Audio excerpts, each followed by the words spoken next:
নমস্কার বন্ধুরা, পূর্ণিমা কিচেনে আপনাদের সবাইকে স্বাগত। এই দেখুন, আজকে আমাদের বেলে মাছ এনেছে, কিন্তু মাছটা অনেকটাই নরম। এই মাছটা এমনি রান্না করলে খাওয়া যাবে না। তো প্রতিদিন তো টাটকা মাছই রান্না করি বা খাই, দেখাই, কিন্তু আজকের মাছটা অনেক নরম হয়ে গেছে। কেনার সময় বুঝতে পেরেছে কি না পেরেছে সেটা জানি না। তো এই মাছটাই কেটে নিই। এই মাছটা একটু নরম হয়েছে, তাও ভালো, এটারও অন্য একটা স্বাদ হবে। তো কিভাবে কি করে রান্না করি প্রথম থেকে শেষ পর্যন্ত দেখতে থাকেন, সঙ্গে থাকেন, ভিডিওটা অবশ্যই ভালো লাগবে। আর যাদের এরকম একটু মাছটা নরম হয়ে যাবে, এটাও একটা টিপস বা রান্নাটাও শেখা হবে। এই মাছটা একটু কেটে নিই।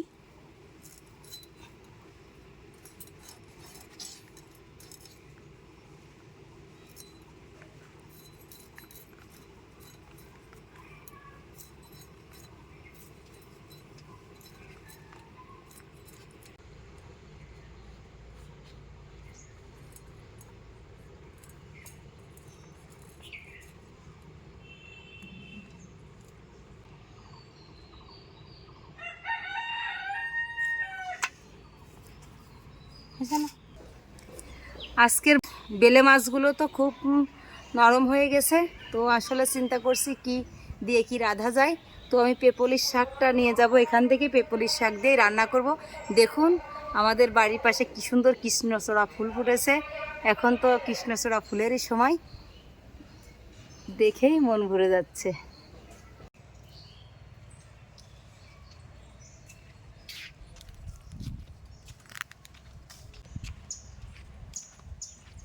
এই দেখুন, আমাদের এদিকে এটা পেপলির শাক বলে, আপনাদের ওইখানে কি বলে সেটা কমেন্টে অবশ্যই জানায়েন। আজকে এই শাকটা দিয়েই ওই বেলে মাছটা ঝুরি করব।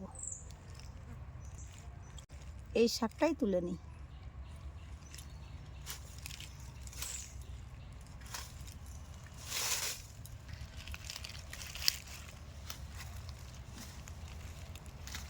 দেখুন কি সুন্দর টাটকা নকনকে আগা, তুলতেই ইচ্ছা করছে।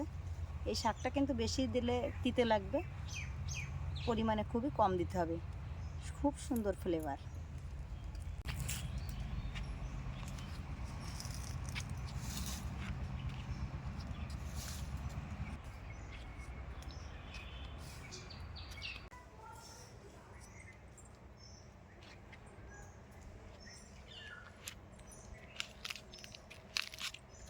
এই শাকটা তোলা হয়ে গেছে, এবার চলুন রান্নাঘরে যাই, গিয়ে রান্নাটা করি।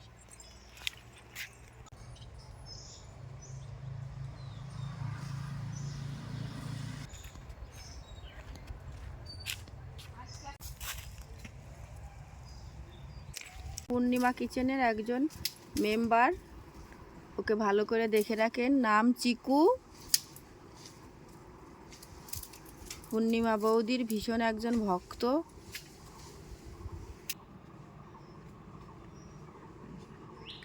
ধুয়ে নিয়ে চলে আসছি, এবার লবণ হলুদ মাখিয়ে নেব। দেখুন, দেখেই মনে হচ্ছে মাছটা মরে গেছে। মরা মাছ, মরা মাছেরই আজকে মজাদার রেসিপি। পেপলির শাকটা তো তুলে নিয়ে আসছি, এবার সুন্দর করে বেছে নেব।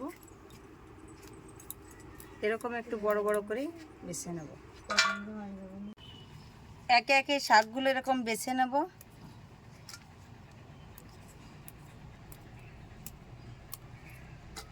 উনুনটা ধরিয়ে নিয়েছি, কড়াইটাও আমার গরম হয়ে গেছে।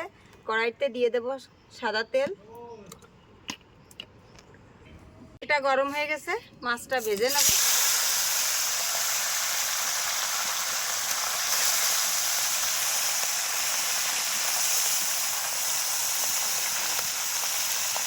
দেখুন, মাছটা আমি আলতোভাবে একটু উল্টে দেবো।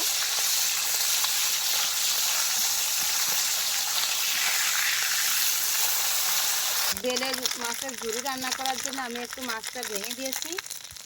এই মাছের মধ্যে দিয়ে দিচ্ছি কাঁচা লঙ্কা,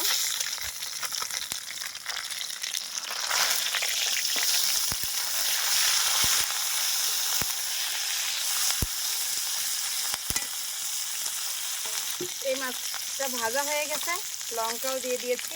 এবার দিয়ে দিচ্ছি একটুখানি ঝোল।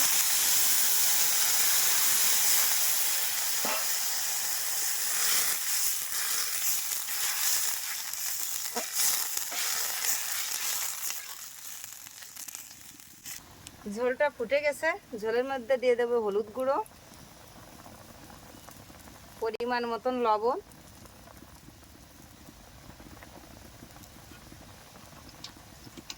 এই ঝোলটা ফুটছে এর ভিতরে দিয়ে দিচ্ছি পেপলির শাক।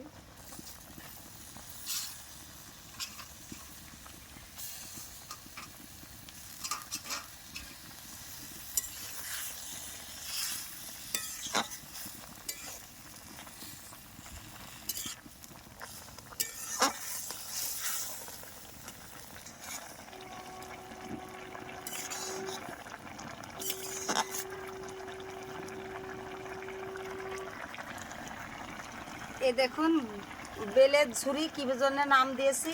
এই দেখুন মাছটা কিন্তু আধা ভাঙাই হয়ে গেছে, আরও নামাতে নামাতে নাড়াচাড়া করতে করতে পুরো ঝুরিটাই হয়ে যাবে।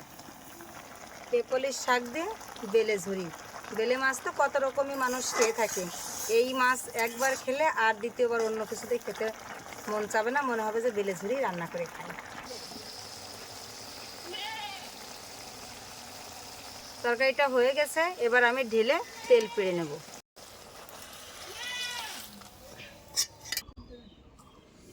তেল পড়ার জন্য কড়াইতে দিয়ে দিচ্ছি সাদা তেল।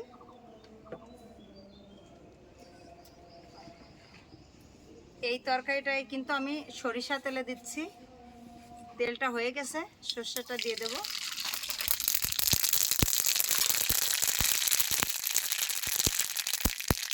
পেপলির শাক দিয়ে রান্না করে খেতে গেলে কিন্তু সর্ষে তেলে দিতে হবে। সর্ষেটা হয়ে গেছে,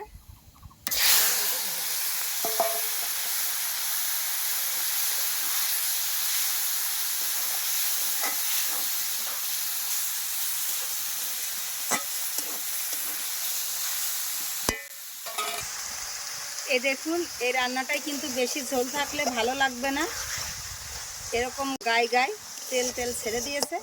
এই তরকারিটা আমার হয়ে গেছে, এবার আমি নামিয়ে নেব। এই তরকারিটা দিয়ে কিন্তু খুব সুন্দর একটা ফ্লেভার বেরিয়েছে, ভীষণ। আমি রান্না করছি বলে সেটা বলছি না, বাস্তবের সাথে আপনারা যখন রান্না করবেন দেখবেন কত সুন্দর সেন্ট বেরোয়। হয়ে গেছে, এবার আমি ঢেলে নেব।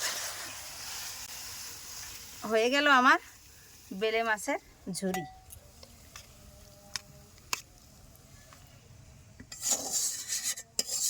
রান্নাটা হয়ে গেছে, ও খাওয়ার জন্য রেডি। খেয়ে দেখ কেমন হয়েছে আজকের রান্না। আজকে কি রান্না হয়েছে দিদি?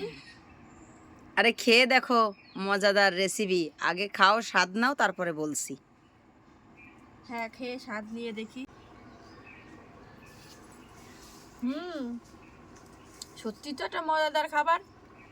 কি দিদি, কি রান্না করেছো এটা? আজকে বাজার থেকে বেলে মাছ এনেছিল, মাছটা একটু নরম হয়ে গেছিল, সেই মাছটা আমি পেপলির শাক দিয়ে রান্না করেছি। আসলে সংসার করতে গেলে সব দিনই তো সব রকমই ভালো কিছু হয় না, তো আমার মতন এরকম যাদেরই মাছটা একটু নরম হয়ে যাবে তারা এই রান্নাটা করে খাবেন। যাচ্ছে না যে মাছটা নরম হয়ে গেছিল, এত সুন্দর স্বাদ লাগছে। আসলে দিদি এত নিত্য নতুন রান্না করে, জীবনে এরকম দেখিনি, খাইওনি। দিদির জন্যই আমরা এই খাবারগুলো খেতে পারছি। আপনারাও দেখেন দিদির চ্যানেলটা, অনেক নিত্য নতুন রান্না আছে, আপনারা নিজেরাও এই নিত্য নতুন রান্নাগুলোই করে খেন। দেখি বেলে মাছটা কেমন লাগছে।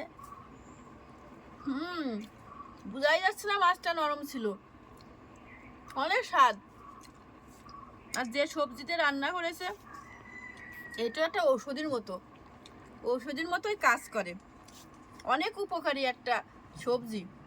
আপনারা এই রান্নাটা করে বাসায় করে খেয়ে দেখেন, আমাদের সাথে থেকেন, লাইক কমেন্ট শেয়ার করেন।